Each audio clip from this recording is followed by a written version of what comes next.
being in that world also. So glad to see sort of the two backgrounds I have coming together for this meeting. Okay, thank y'all. So today's agenda, we are going to do a Pigeonhole live poll very quickly at the beginning of the meeting. That'll help us to know our audience a little bit, and this is a great tool that we've been using in this virtual engagement environment that we've had to move to. Just talk briefly about why we do community engagement, and then talk about some of our pre-COVID techniques. Then we're going to pivot to talking about our virtual engagement efforts and how a lot of the things that we were already doing in the virtual world really helped us when we did have to go to no more in-person community engagement situations. Then we'll talk about some project examples, and then at the end we're going to use Pigeonhole Live to do our Q&A. So with that, we will get started. So if you have a smartphone or you're on your computer, if you could go to www.pigeonhole.at, or you can use the QR code there and scan it, and that will take you directly there. You want to enter the passcode NYBBGA.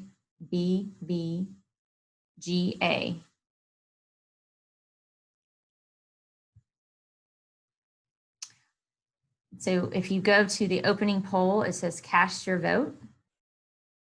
If you hit that button, it will take you into the questions. And you can see it pop up live on the screen, which is a great feature. So you can poll people in real time.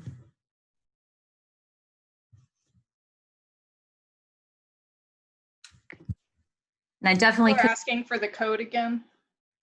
It's at the top of the screen that's up there right now. It's NYBVGA.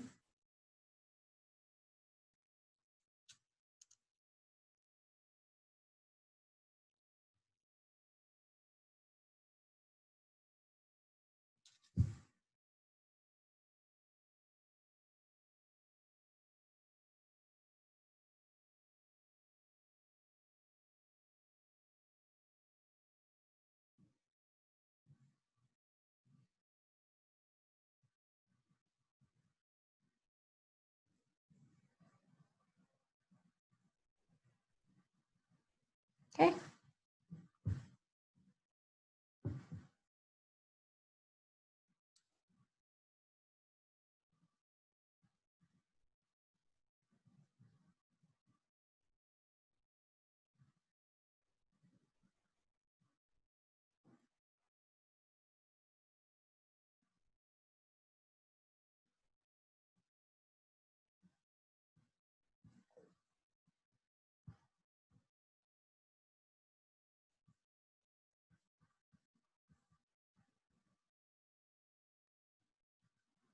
Okay, well, it looks like we've got a good mix of folks here today on the ITE side as well as planning side, so that's really great to see.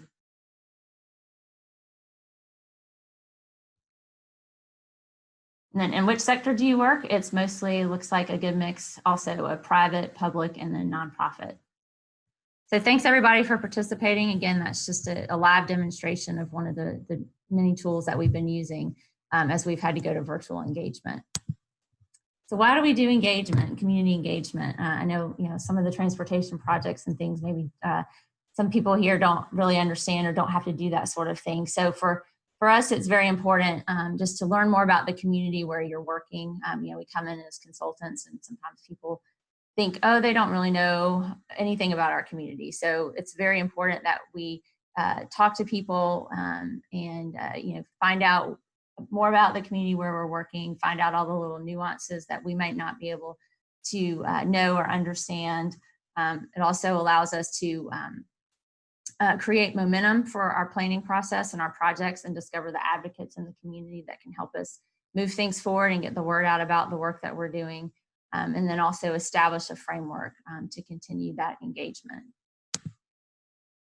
So pre-COVID, we had really advanced our going out into the community and meeting people where they are. We felt like that is really important to reach a wide variety of people and go beyond the folks that will show up at your traditional community meeting. We were going out to parks, we go out to trails.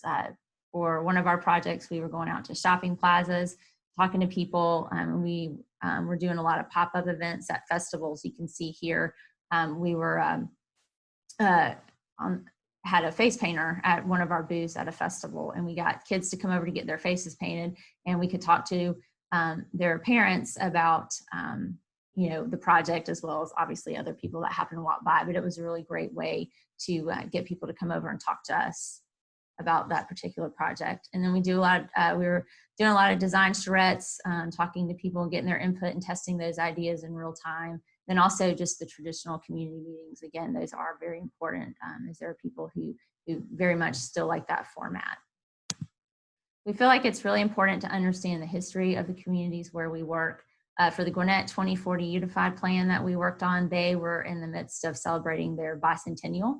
And so we set up a timeline of the 200-year history of Gwinnett County, and with various planning and development milestones, as well as what was going on in the world at the time. And so it really helped people to understand how much Gwinnett had grown through the years, especially for the newer residents, and just see how much it had expanded and grown. And then we asked people, what do you think will happen between now and 2040? And it was a great way to kind of get people thinking about the future, as a unified plan and a comp plan looks into the future. And so it helped get them in a frame of mind of thinking about how they wanted the county to grow over the next 20 years. We also did a timeline for the Path Lakewood plan, which you see on the right-hand side. Again, when you go into communities, there's often a lot of unwritten history that's important to know. And so as well as planning things that happened in the past with planning processes, and it helped to build a timeline of that community that we were working in, and it helped really frame the plan and help the community feel like they were really invested in it. We also build a lot of awareness using online, social media, as well as we've actually, for a project that we just started down in South Fulton County, we actually did a mailer. And so it invites people to our virtual community meeting, which is coming up, and they can also scan that QR code and take our online survey and use a mapping tool called Social Pinpoint, which we started using a little over a year ago. And it has been a great tool to help crowdsource a bit. It's kind of like social media for planning projects. You can do these interactive maps, and people can drop markers and pins where they want to make a comment. This was for the Memorial Drive corridor study that you see on the screen. I think between all the public engagement that we were able to do in person for that project, as well as Social Pinpoint, we had over 7,000 comments, which is amazing. And you can also, we were also able to post meeting flyers and videos and just really keep people engaged in the process. And so having done all that already, before we got into the COVID environment that we're in now, it allowed us to really pivot into that virtual world very easily. So now I'm going to hand it over to Eric.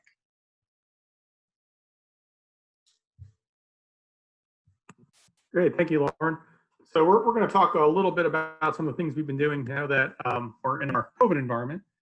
And I'm going to start talking about some work we're doing for the city of Roswell. We were fortunate enough to be selected to work on the comprehensive plan, and we were just getting started. This image that you see here is on March 9th, which was our formal public hearing to kick off the project. If anyone's remembering sort of the time frame and of that week in March, March 9th was a Monday. March 11th was a Wednesday, and that was the night that I think everything kind of, people started to realize how serious this situation was, where the NBA canceled. I think President Trump was had a speech that evening, and then Tom Hanks announced that he had contracted the virus. All that kind of happened in like a 2-hour space, about two nights after we had our public kickoff. And at the time, we were planning to have a stakeholder meeting on March 24th, and we had our first round of community open houses planned for early May. But by the end of that week, we clearly realized that we were going to have to pivot and do some things differently. So on the next slide, and there's probably a little bit of a lag, we ended up doing our stakeholder meeting virtually, so very similar to what we're doing here, using Zoom. as sort of the general platform. But we use that Pigeonhole Live tool that you just saw to do a few things. One is to have a mechanism for people to ask questions. And one thing that we did not display with the software demo earlier is that people can ask questions, but people can also upvote and downvote questions that others have asked. So when we got to the end of our presentation, we were really able to understand not only the questions that people had, but also sort of the intensity and interest that different people had to those questions. We also use Pigeonhole Live to do a strengths, weaknesses, opportunities, threats exercise, which you can see a screenshot of here. As you saw in the demo earlier, as we're doing these live pollings and things of that nature, the app and the widget associated with Pigeonhole Live automatically updates as information comes in. So it's really a great way, even though we're not together in the same room, to be able to collect that information and have everyone see it and be very transparent about what we're doing. And we also had some mapping homework in addition to the presentation, all the sort of conventional things that we did. But we had some mapping homework for the stakeholder group using the social pinpoint tool that I mentioned. And with this being a comprehensive plan and really thinking a lot about what the future of the community in Roswell looks like and sort of what development patterns they're interested in, mapping is really important to make sure we're able to get the appropriate input and feedback that we need. So we developed a whole sort of virtual version of the in-person exercise that we were planning, which you can see here, where people are able to put different pins down on a map of Roswell to indicate different interests and different likes relative to development patterns and what they like about the community and what they might think might need to be improved. Thinking a little bit about the public, we are in the sort of final stages of now releasing this tool and some broader sort of survey components and broader meeting sort of alternative meeting formats within the social pinpoint tool. We're in the midst of putting that out to the public probably next week or two. But a starting point for that also is when we're doing everything virtually, it's really important to make sure we can get the word out. And in this virtual world, obviously we can take a lot of advantage of social media. So one thing that we're working with the city is to work with their community relations department to make sure that we're getting the information out. And we're creating collateral to help get that information out as well. So on the next screen, video should start playing. This is something that we're going to be putting out shortly to hopefully get people interested in what we're doing. And it looks like we're having the same audio issue, admittedly, which is ultimately okay because the audio is just music. That just makes it a little livelier. But basically, the point of this video, which also looks to be coming in a little bit choppy, unfortunately, is again just to communicate what the comprehensive plan is and why people should be interested in it. And as we get to the end of the video, it'll also explain how people can get involved. So this is something we have not rolled out 100% yet to the public, but we're in the final stages of being about to do that. So, from at least in terms of this project, and one of the things that we certainly stress is it's not just about having the tools and all the things ready. It's also about making sure that we have good strategy to make sure we get the word out. And I think this video will be wrapping up in a little bit. Lauren, you can cut it because the point is just to show that there's a video. And it's a tool to, again, get the word out. Speaking to that, once we do kind of open out everything for the public, we are using the social pinpoint tool, not just as a map. It has some other capabilities also, broad website capabilities where you can see from these screenshots here where we're communicating information about the project. So it's not just about getting input, it's also a mechanism to talk about what we're doing, explain the different phases of the work we're doing, and you can even see here we've been able to incorporate the video that we just showed you into the page. So we're planning some more videos also to kind of explain some of the planning techniques and planning perspectives. But it's really just a great one-stop shop to get all this information. And I do see a question coming in about social pinpoint working well on iPads. And yes, it's very device friendly. You can use it on your iPhone. It's even got components about with different languages will automatically translate into other languages. So if you're working in a community where you may have a lot of non-English speakers, it can be really helpful as well. But I think right now we're going to turn it over to Andrew Core to talk a little bit about some work we're doing for the Aerotropolis CID. Thank you, Eric. And Allison, you bring up a great question in the chat about what do we do with folks without internet. We'll talk about some ways we augment online education, online community engagement. The AeroATL Mile project is a project that is really sponsored by the Aero CIDs and the Aerotropolis Alliance. Looking at, they're working with 7 different communities, bringing them together to help develop model mile feasibility studies. So there was a vision plan done 2 years ago that was adopted and generated a lot of momentum about really building a greenway network in the South Metro area around the airport, and beginning to link these communities together and having them communicate and speak in one language, especially when it comes to trails and greenways. And so part of this is really one of the first projects where we had to really pivot when we were planning to do actually 2 typical our standard open house public forum meetings, just 2 for 7 communities that you could pick one that you wanted to attend. With COVID happening and these public places shutting down and there's people's reluctance to attend, we actually had to pivot, and actually it was beneficial for us. We went on to an online format. And one of the things we've learned as we've gone on is how we adapt to different types of technologies. We began doing these online formats using a WebEx program. It's something a lot of corporations use. But as we've learned with WebEx, it's very similar to Zoom or GoToMeeting. People didn't know what WebEx meant. The idea of Zoom has such a brand to it that everyone knows that. So even like today, we're now kind of transitioning over to using Zoom. So this was very much a work in progress and learning how to get people engaged. So we actually ended up doing 7 different online public forums, each directed at the individual communities. So it was much more targeted. We reached, I'd say, more than the traditional public forum, especially in a time of COVID. If we ended up having those public meetings, I think most people would have stayed home.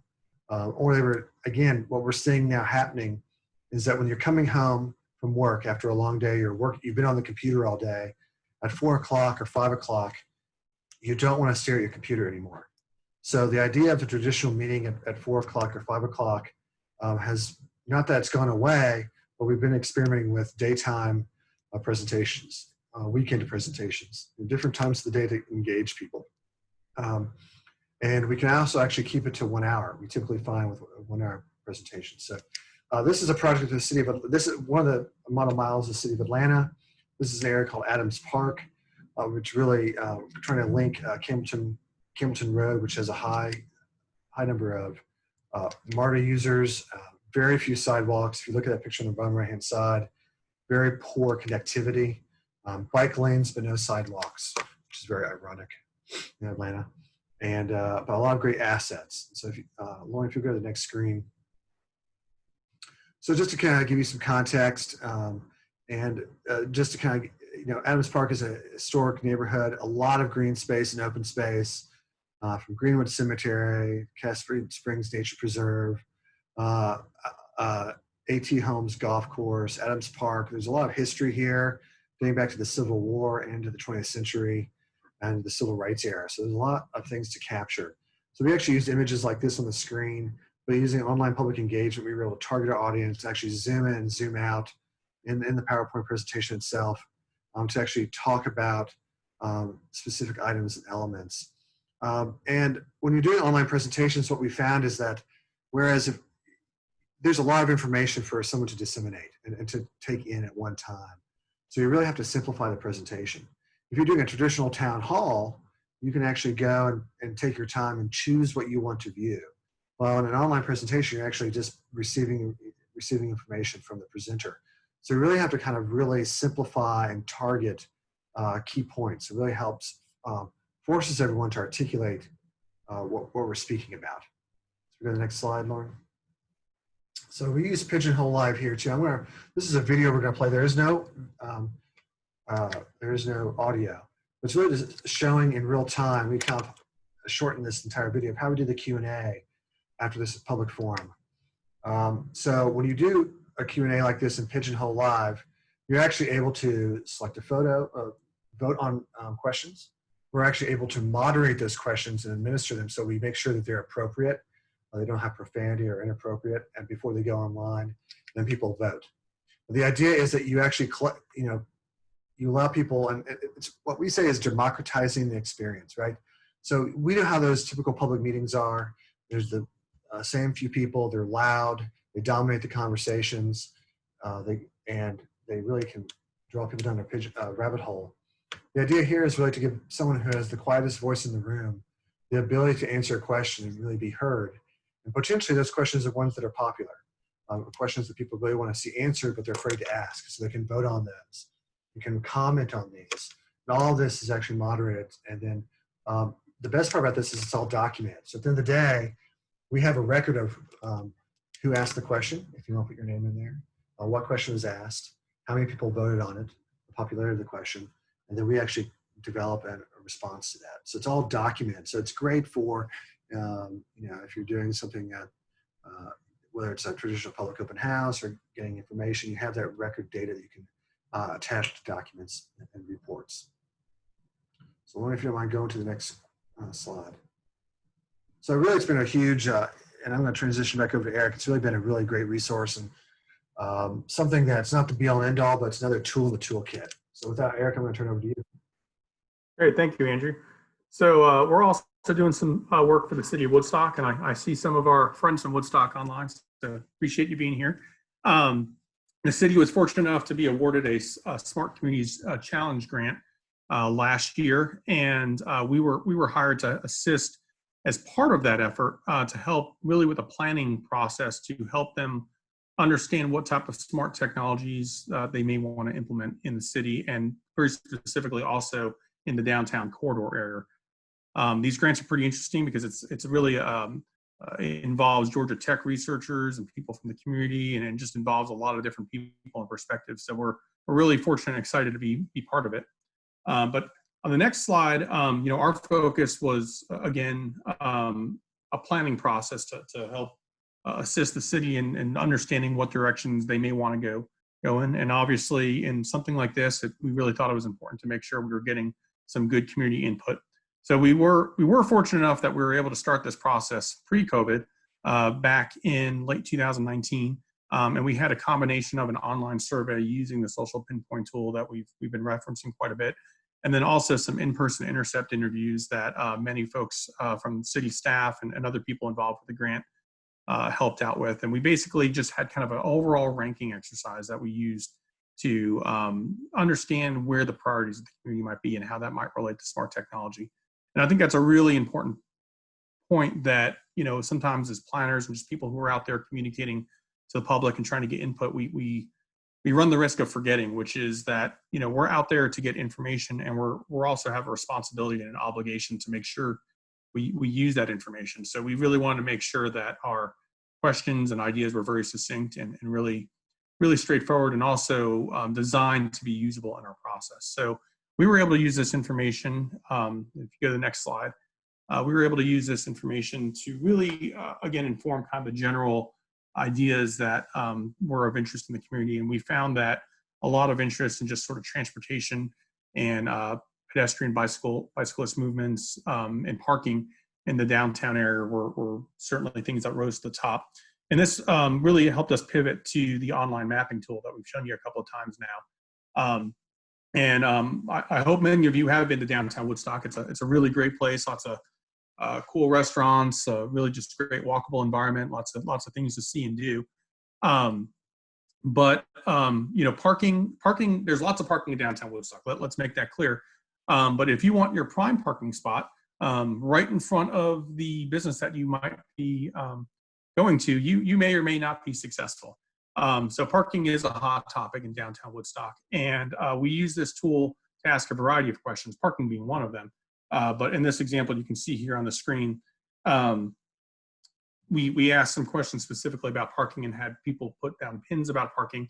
And the image on the left is actually a heat map of where people indicated their preferences were to park, which, it's the type of thing that we sort of know when we're looking at the community, we're understanding things, but it really helps us understand that when people want to park, these are the places they're going to first. And so we understand how that starts to create circulation and transportation challenges.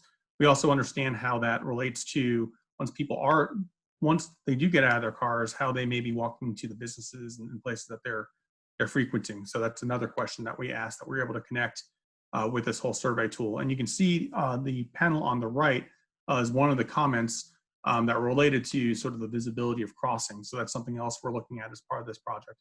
And I want to bring your attention to a really interesting component of the social pinpoint tool that I don't believe we've mentioned yet, which is the fact that similar to the Pigeonhole tool, people are able to upvote and downvote comments. So this gives us a great way to not just get comments, but kind of similar to Pigeonhole, understand what sort of the appetite in the general community is. So you can see this particular comment had 7 additional likes.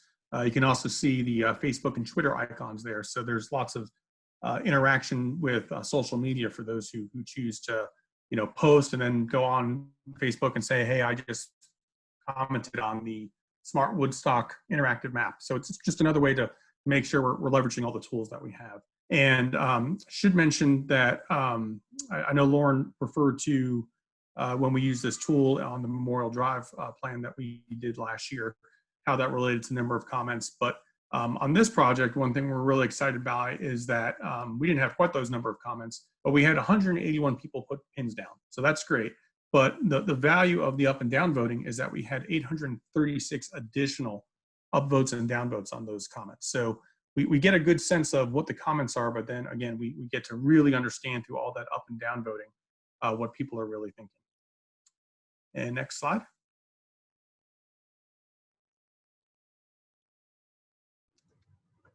All right, I think, Andrew, it's you again. Yep, yeah, absolutely. I think this goes back to something that one of the participants asked about, the idea of like, how do you deal with areas that people don't have access to internet? So, and we're always trying to find different ways to augment the online. The online and digital is great, but there's certain people who just don't have that access. This is a project that is actually a multi-jurisdictional project between the city of Chattahoochee Hills and the city of South Fulton. They're working jointly on an area known as Campbellton Crossroads. Now I'll show you a picture in a minute of this, but Campbellton Crossroads is it's really the gateway, the gateway into Fulton County if you're coming from Douglas County, right along the Chattahoochee River there, which you see in the bottom middle of the screen. So this is a historic community. For you history buffs, the Campbell County was the original county seat before Campbell County got pulled into what is now Fairburn. Sorry, not Fairburn, Fulton County. And so this was the original county seat back in the 1830s, 1820s, 1830s. It was founded. Very early community, and actually had still had until the 1950s a ferry crossing that was manually overseen by a gentleman there on the river. So has a lot of history there. A lot of it's been gone. They're trying to look at how do we capture the history, but tell that story and actually develop a small area plan that considers the market realities, but also can spur appropriate redevelopment that is historically appropriate. So again, in these rural areas, we have a very different constituency base. People are more spread out. It's not as urban. Broadband is a challenge. Older residents potentially. And you have different users, like on the left-hand side, folks who's cycling. So different people who use this on different times of the day, on the weekend, and things like that. So you go to the next slide, Lauren. So just to kind of give you an idea, to begin thinking about how we have a broader reach, we begin trying to understand where, who are the core users and the people in the community. And this really kind of shows the context of Campbellton, where it is, to give everyone some idea. This is a great place for if you're looking to take a day trip with the family and get out of the house. South Fulton County and Douglas County down in this area, this is a great place to go take a day trip and see kind of some of the hidden areas of our Atlanta region, which is it's a really beautiful area. And this really kind of gives you context how rural it is. And so thinking about how we kind of broaden our reach. Go to the next slide. So part of what we're doing with the online engagement is really having to reintroduce history and compare that history to the realities of what's going on there today. What you see on the screen is actually the original grid from Campbellton, the original layout from the 1830s, which we've overlaid on the current layout configuration of the roadways there. So you have a high traffic area. It's a gateway, a lot of truck traffic. And this is then offset by the real historic nature of the area. A lot of it's very few remnants of it being preserved. So we begin to use these visuals, especially in an online setting, to introduce to the broader community kind of the history of the area that you really can't see a lot of, and talking about how the roadway network, the transportation network, actually tells a really important story about the history. But then also thinking about online, how do we engage folks? And if you go to the next slide, Lauren, as Lauren showed, building this timeline out. And the challenge we have here is we have a history that we have a known history of this area that's really focused on Campbellton, but there's all this unwritten oral history that we really want to capture. So similar to what Lauren spoke about that they did for the Grant Unified Plan, the Path Lakewood project, we're actually doing this for this project as well. We're actually going to have to augment the online learning, kind of have we're having a charrette-based process.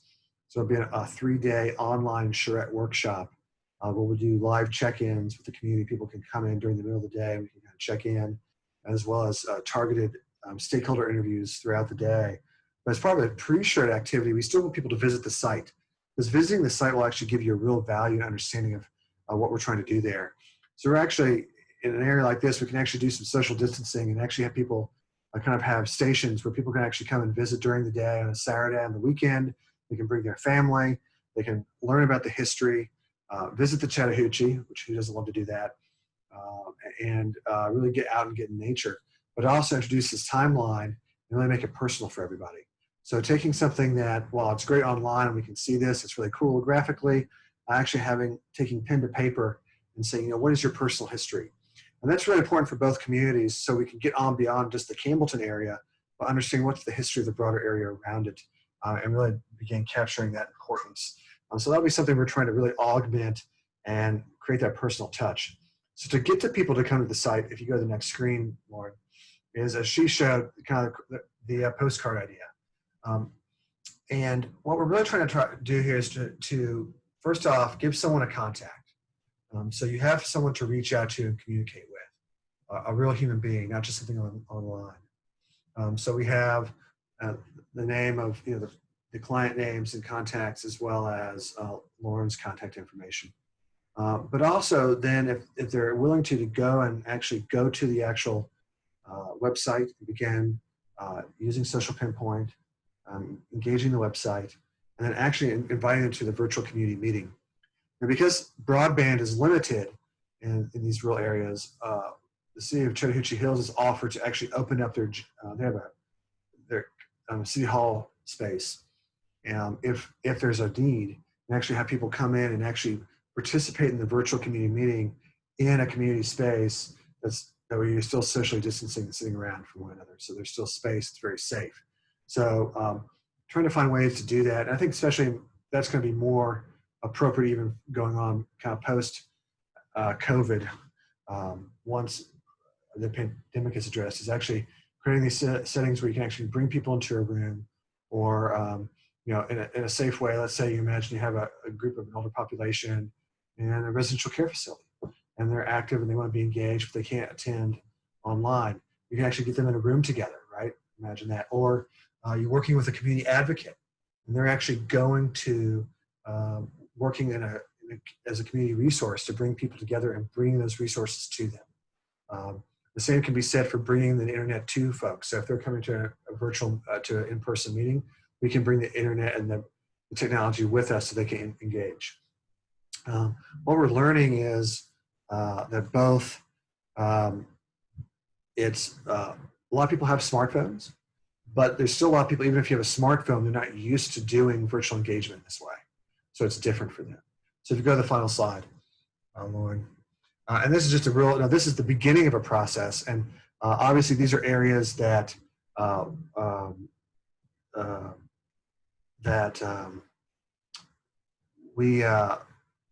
we're just, one of the things we're trying to do here is really try to capture another way to capture the tools is say, you know, what is that? You see that the yellow area, the important to Campbellton history. Hopefully people will be able to go online and give us other history and historic ideas about this area to really build some community pride. So the beauty of social pinpoint, I think, again, is it's really flexible.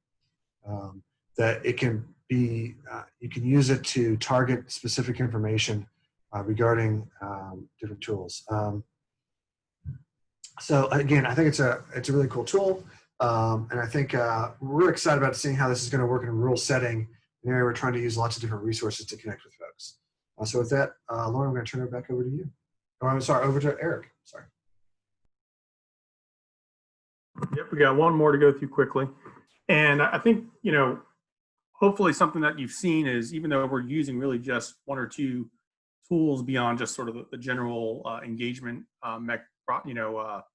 platforms like Zoom and WebEx, we're able to apply these tools for multiple different types of projects. So to kind of bring it more into a topic that a lot of the transportation engineers on here may be explicitly interested in, is how do you work with this when you're putting together, say, a concept and you're trying to get feedback. So as you can see from this screenshot, we were working on a corridor plan that involved developing a concept for State Route 9 up in Forsyth County. And we were actually able to take the line work that our roadway design engineers were able to put together for that concept, and we were able to basically translate it into GIS, which then allows us to put it into social pinpoint tools. So you can see that here on the screenshot. And the reason we did this, well, not only because we had to be virtual, on this particular project, we had a pretty tight schedule. We were looking to do sort of a final public information open house, just to get kind of final comments in April. The contract was running out in terms of time for a very tight time frame. So we immediately effectively had to pivot to this tool. So we set up the social pinpoint tool to be a virtual PIOH, and really to simulate all the things you would encounter in a normal PIOH, but just in a virtual setting. And quite frankly, I think it was a great success. As you can see, in many ways, there's probably a lot of value to for people being able to view it this way, as opposed to on a static map where you kind of have to, walk as close up to the map as possible to see the detail. With the social pinpoint tool, people are able to zoom in, zoom out. They're able to see it on top of aerial photography from Google that they're probably used to seeing, because it's effectively a Google map underneath. You go to the next slide. Just a few more screenshots from this. So, using this in this format, gave us comments such as this one here that related to access to a couple of churches on the corridor. So it was really useful in the ways that you want public involvement to be useful, in the sense that we had a concept, but we got comments and were able to receive comments that really helped us understand, okay, we might need to think about the access here and how people are coming out of the church and what their movements might be. These are things we're doing in a concept process anyways, but the public involvement piece is to make sure we're hearing it from people and thinking about how that works. And on the next slide, I think we have just another screenshot, zooming in real tight. Again, just to convey, how close you can zoom in. At this particular location, the road we're proposing, again, this is a very high level concept, but proposing to do some realignment to get that intersection not skewed so much. And there's a cemetery kind of right here in the mix. So we received a variety of comments and questions about that. So it just gave us it gave us that mechanism you're looking for in your conventional formats to make sure that we're hearing the comments and we're responding to them appropriately. And, I will add that we had a conventional public meeting on this particular project in February, late February, just before COVID hit. And I think we had something like 15 people sign in, which is kind of, pretty typical. Let's be honest, for a lot of these meetings, unless you're, you have the right-of-way map and you're taking someone's home, people tend not to come out for a meeting like that. So, relatively modest crowd. But when we put it out on the survey, we had 80 pins, so about 80 people commenting in that regard, and then another 366 up and down votes for a total of 446 overall comments. So, I think, especially when it's used in communities where we know people have the web access, quite frankly, I think it's a mechanism to get more input and arguably better input. Certainly, as we return to a world that is hopefully normal soon, and we're doing our in-person stuff, I think at the very least, these are tools that as a profession, we should be taking with us and using to supplement the types of things we do. And to wrap it up on the next slide, just here's something we happened to discover. A comment from a Forsyth County resident on that State Route 9 plan when the county had put out a blast to say, hey, please take the interactive map and survey. And you can read the comment. This is a much better open house than actual in-person open houses. Much easier to see the information and give specific comments. So we're really elated to see that, because that's certainly the way I feel. And I think a lot of folks in our team feel this way, that, you know, certainly the times are challenging, especially with making sure that we're being transparent, and we're meeting our obligation to incorporate people's thoughts and opinions in the work we're doing. But when we see something like this, we know that we're meeting the opportunity head on and being successful at it. And that's all I got, I think. Okay. Well, thanks, guys. So now we can go to our live Q&A, and I think some people have already started putting questions in. So if you go back to pigeonhole.at and you can go to the Q&A session. It's pretty self-explanatory, but you type your question and then you hit the ask button to submit. And so we've already got a couple questions here popping up.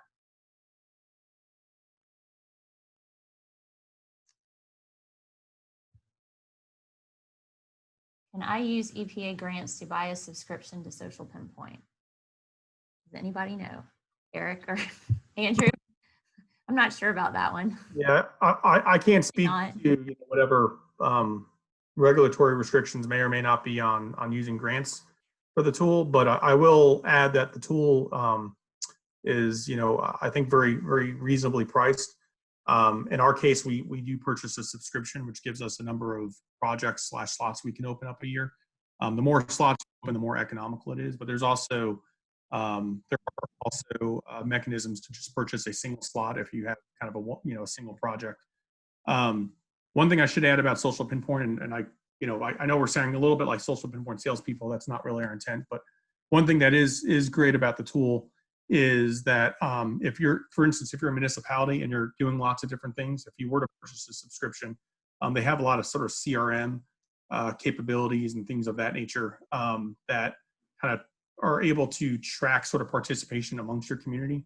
So as consultants, that's useful and interesting to us. But if you've got like a long-term investment, you're doing lots of different things in the community, that's certainly another advantage to that particular tool. I will also add that Social Pinpoint is just one of many tools. So this is the one that we found worked best for us. But depending on your specific needs, there are certainly other tools that have similar capabilities and components with online and interactive mapping. So this is just the one that we happen to use and feel works for us. Okay.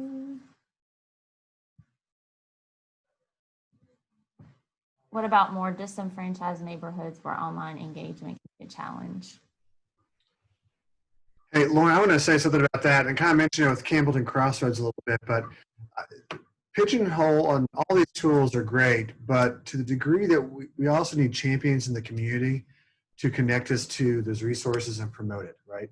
So that relies on city staff and others and elected officials to help promote, certainly on the online tool, but also this brings up more and more the idea that there's a big gap in equity. And so, to the degree we can identify and understand who those key community advocates are that can make those connections within disenfranchised neighborhoods. If we don't know who they are, who those community members are, but we have access to them through community advocates, that's where the real victory is to make those connections happen. Because many of those people are not traditionally do not participate in the planning process. And I will say that then becomes a situation where I like a better word using call it retail politics, meaning that it's really more one-on-one conversations, and you're sometimes even asking different questions to seek the answers you need. And so they have to be very targeted too. So you obviously can't. It takes a little more time and energy, but I think it's a worthwhile thing to note that it's we have to be really sensitive to how we address equitable issues.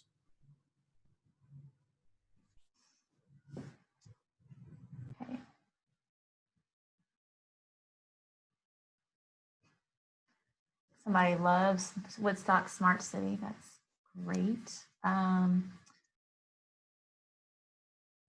How much does a subscription cost? I'm not sure, Eric. There's different levels. Yeah, quite frankly, it just depends on how many slots you want to buy. There's different tiers. So, again, as I was saying earlier, it's more economical. The more slots you're going to be using, the more economical it becomes for your agency. But again, I think on a, kind of per project basis, especially if you are maximizing your subscription, as we're very careful to do, it's incredibly economical on a project by project basis, in my opinion. Certainly you can go to their website and I think all their pricing or the current pricing's on there. And if not, their people, I'm sure will be more than happy to engage with you on your interest. Lauren, Sam had a question in the Zoom chat that said, in our experience, are we getting more engagement on these kind of virtual Zoom meetings versus in-person meetings? And I would say yes. Yes. It depends on the, you're kind of getting an add bonus, as Eric mentioned. You're getting someone participating with comments and feedback, but then you're getting the person coming behind them and voting up or down that idea. Getting more, you're kind of building community buy-in versus just simply a single dot on a map. That is more traditional way of thinking. Yeah, I'll also add, I think the reality we're in, it allows us to be a little more flexible.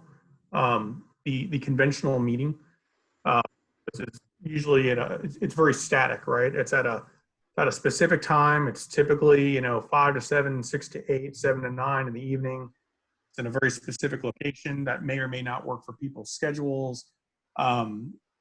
With this type of, by using Zoom and all sort of this other collateral that we tend to use, it allows, people to do it on their time in many cases, but even if we are having a very specific time for a Zoom meeting, it's a lot easier and more, efficient, to be straightforward about it, for us to do 3 quick Zoom meetings at various different times of the day than, pack up the car with all the materials and this and that and drive to an off-site location and sit there and, maybe get a few people come in and then do, another version of that in another location.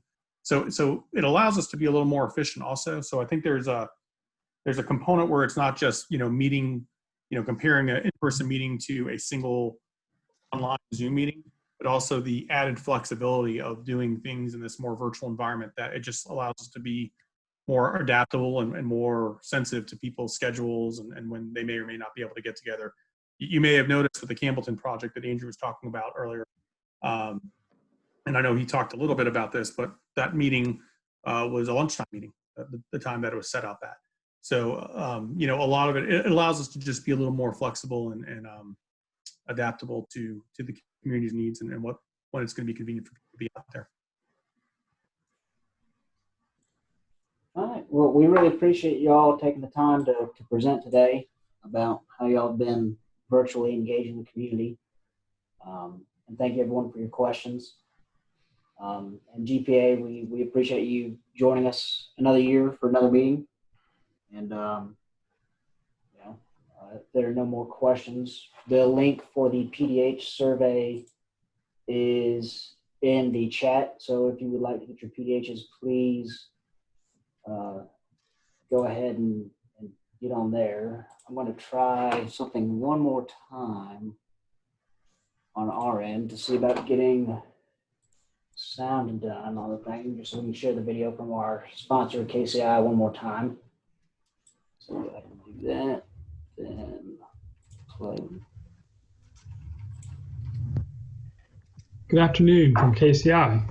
This is Andrew Antweiler. Holly Painter, Mike Bush, and Chuck Bailey, and the rest of the Georgia staff say hello. KCI is proud to support the Georgia section of IT and today's webinar. We wanted to say thank you to Kate Sheeran, the IT board, and IT volunteers for modifying plans, and continuing to offer meetings and conferences. Now, for a little bit about KCI.